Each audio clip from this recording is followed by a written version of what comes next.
Hello and welcome to another edition of the First Pitch Podcast on Pitcher List. My name is Trevor Hooth. Lots to get to. Let's jump right in. Of course, starting with the news. So, amid all the bullpen injuries for the Diamondbacks, they've signed reliever Matt Foster to a minor league deal. He's been pitching in Mexico. He struck out 13 batters there in 13 and two-thirds innings while suppressing runs in a big way. I mean, they just might be looking for anybody who can throw in the bullpen. Justin Martinez, Christian Mena, AJ Puck, Kendall Graveman, and Christian Montes de Oca are all hurt right now. Obviously, the news coming with Martinez yesterday, and now Montes de Oca is going to be receiving back surgery that may keep him out the rest of the season. So they are struggling in the area of relievers, hence the Matt Foster signing. Fantasy relevance, don't think there's much, but things might get crazy in that Arizona bullpen. Yankees' Jake Cousins is trending towards Tommy John surgery, not officially going to get it, but according to Aaron Boone, it's headed that way. In other Yankees injury news, Giancarlo Stanton is expected to be back this week. I think they were looking at midweek. It kind of depends on whenever his rehab assignment is over, but Giancarlo Stanton very close to returning. Luis Gil, he's still pretty far away. He's maximum 10 days away from facing hitters. I think the minimum was like 6 days. So he's still got about a week till he starts facing hitters. That means he's got a while to go because he's still got to go through a lengthy rehab assignment. So Luis Gil not going to be back anytime soon. The Marlins are going to select Freddie Tarnok, who will have to be made a spot for on the 40-man roster. He's had an ERA just shy of 5 in AAA. It was 4.79. But he is striking a lot of guys out, 44 strikeouts in 41 and a third innings. He's been stretched out as a starter, I believe, in AAA, though, so could be getting rotation innings for the Marlins as well. Emmett Sheehan, love to see this one. He is set to be activated by the Dodgers this week. There's not an exact date that has been announced, but that news should come soon. They want to throw another bullpen. He's been on the 60-day IL, so they will need to clear a roster spot on the 40-man depending on how things go between now and whenever they decide to activate him. But he should be back in that Dodgers rotation very soon, which is awesome news. He's been looking great in his rehab every time I've checked him out. Jordan Walker is back from the IL, and the Cardinals optioned Michael Ciani to Memphis. Walker just still struggling to hit a little bit. We'll see what he does post-IL stint. Royce Lewis is back on the IL with a hamstring strain. I know this is something that has continued to happen throughout his career. Unfortunately, he's had a myriad of lower body injuries, and that's going to play a part here. The team said that the hamstring strain itself was mild, but because he's had so many lower body issues, he could be out for a while just out of caution. They just want to make sure that things are going to be right when he comes back. It's a shame. It seemed like he was heating up at the plate. Tyler O'Neill for the Orioles has been rehabbing, but he experienced shoulder soreness that pulled him off his rehab stint. So he's going to be shut down from baseball activity for at least a week. Seemed like he was nearing the end of his rehab, but that is going to reset itself. The Reds have been busy on the waiver wire. The Cardinals DFA'd Ryan Vilade a couple days ago. Well, Reds claimed him and sent him to AAA, so we'll see. He's on the 40-man. We'll see if he is just depth or if they have a plan for him. They also traded for recently DFA'd pitcher Brian Van Bell from the Red Sox, who they also sent to AAA. Van Bell may be stretched out as a starter. It seemed like the Red Sox wanted him maybe multi-inning relief. He was on the team, didn't play, hasn't made his MLB debut. They DFA'd him. He's now with the Reds going to Louisville, but they may stretch him out as a starter depending on how things go with Hunter Green. Smaller news, Garrett McDaniels is being returned to the Dodgers after being a Rule 5 pick of the Angels. He had been hurt, but he posted a 5.91 ERA prior to that injury. He's been sent back to the Dodgers, so he's going to be back in the Dodgers org and no longer on the Angels MLB roster. The Pirates moved Endy Rodriguez to the 60-day IL to make room for their claim of Michael Darrell Hicks, but more came out today about Endy Rodriguez. He received a PRP injection and will be shut down for 4 weeks, so that is the latest on Endy Rodriguez. Jacob Melton for the Astros has been placed on the 10-day IL with an ankle sprain. Got it playing in the game a couple days ago. Shea Whitcomb optioned to AAA, and that means Cooper Hummel and Luis Guillorme have been promoted in order to make room on the 40-man roster. Spencer Arrighetti is headed to the 60-day IL. Tyler Mahle is dealing with shoulder soreness and could be headed to the IL. More news will come out about that in the coming days. Kumar Rocker is going to be joining the Rangers, and we'll see how long that will last. Nathan Eovaldi should be not too far off. I believe he's throwing bullpens, getting ready to come back sooner than later.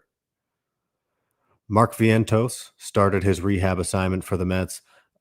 Porter Hodge threw and felt good. He threw an inning for the Cubs minor league system on rehab, and Shota Imanaga threw on the complex today. So 3 guys there who are starting or in the midst of their rehab stints and things have been going well could be returning. And the final bit of news I have for you, Chris Sale will not start on Sunday as scheduled. That's going to be Grant Holmes. They're planning for Sale to start later in the week in that series that's going to span from Tuesday to Thursday. So Chris Sale going to get another couple of days off. I didn't see any reason, injury reason why, but Grant Holmes will be starting today. Going to hitter highlights now. Casey Schmidt for the Giants. His second day in a row, he hit a grand slam.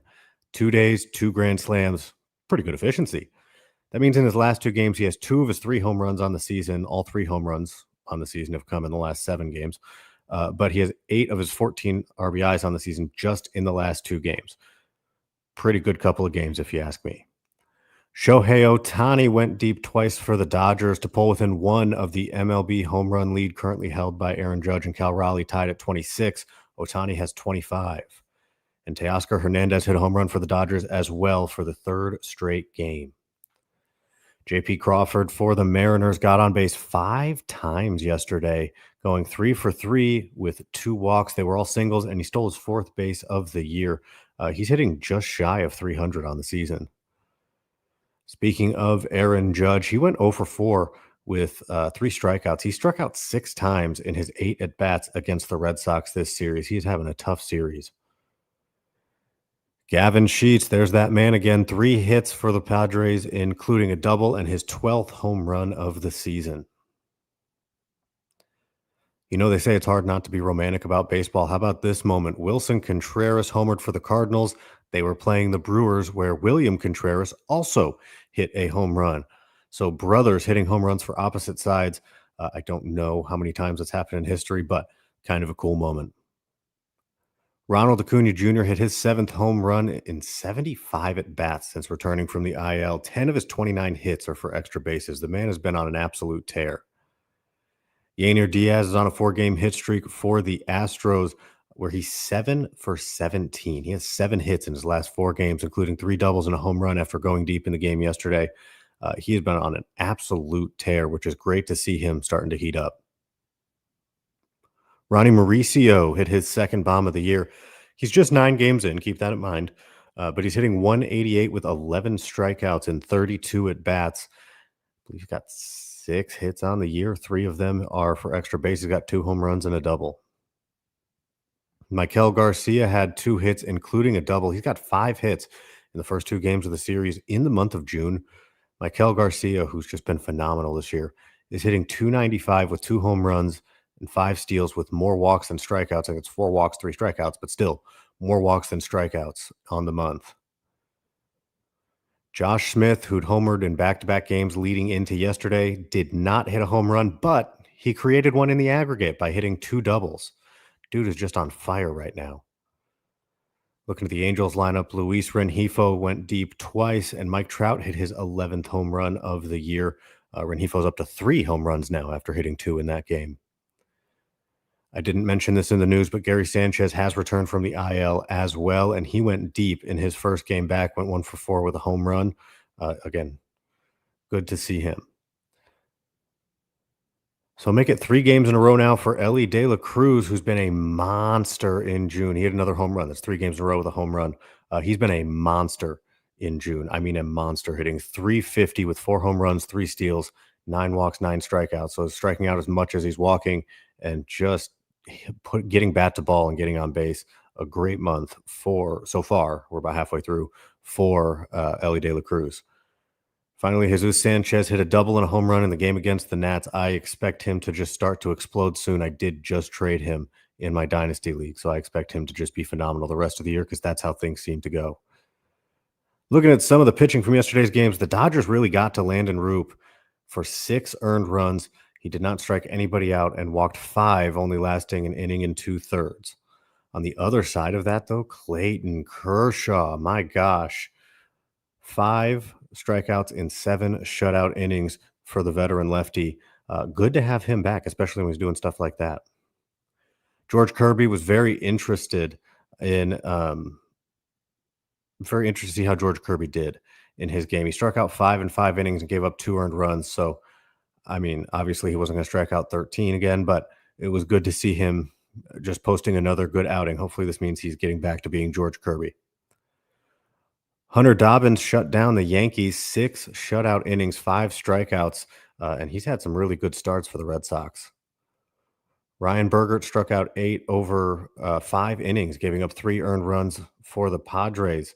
So lots of strikeouts, did give up a trio of runs. All right. One of the games I was interested in from yesterday was DeLander versus Strider. I did not know how that was going to go. That was just a giant question mark in my mind. For DeLander, he went 6 innings, 3 earned runs, 3 walks, 4 strikeouts. So he was solid. For Strider, he was amazing. I mean, he was Spencer Strider. This is what we were hoping to see. Strider struck out 13 across 6 shutout innings. Joe Ryan struck out 7, allowed 2 earned runs over 7 innings versus Hunter Brown striking out 12 over 7 innings and allowing 2 earned runs. That was my game of the day from yesterday, and they showed out for me. Jacob Wilson, or I'm sorry, I'm thinking the Athletics. He's a hitter. Jacob Lopez for the Athletics threw 6 shutout innings with 9 strikeouts.